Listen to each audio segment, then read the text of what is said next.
இப்போ நான் அட்டானமஸ் கல்லூரிகள் ஏன் அது அந்த அப்டேட்டட் கரிக்குலம் இருக்காதுன்னா, நான் அட்டானமஸ் கல்லூரிகள் முழுக்க அண்ணா யூனிவர்சிட்டியோட கண்ட்ரோலில் தான் செயல்படும். ஓகே, பேப்பர் ஒர்க்கு வந்து கொஸ்டின் எக்ஸாம் நடத்துறதும் அண்ணா யூனிவர்சிட்டி நடத்துவாங்க, வேல்யூஸனும் அவங்க தான் நடத்துவாங்க, சிலபஸும் அவங்க தான் ஃப்ரேம் பண்ணி கொடுப்பாங்க. இந்த 400 கல்லூரிகள் நான் அட்டானமஸ் இருக்குதுன்னா, 300க்கும் மேற்பட்ட நான் அட்டானமஸ் கல்லூரிகள் இருக்குன்னா, அந்த 300க்கும் மேற்பட்ட கல்லூரிகளோ இவங்க கொடுக்குற சிலபஸ் தான் ஃபாலோ பண்ண வேண்டியதாக. ஓகே, எக்ஸாமினேஷனும் அவங்க தான் கண்டக்ட் பண்ணுவாங்க. எல்லாமே முழுக்க அண்ணா யூனிவர்சிட்டியோட கண்ட்ரோல்லே இருக்கும்.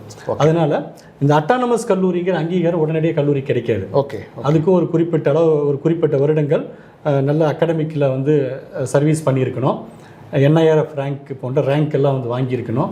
அந்த கொடுக்கக்கூடிய பாடங்கள் எல்லாமே NBA அக்ரிடேட்டட்னு சொல்லுவாங்க. ஓகே, அந்த அக்ரிடேட்டட் பாடப்பிரிவுகளாக இருக்கணும்.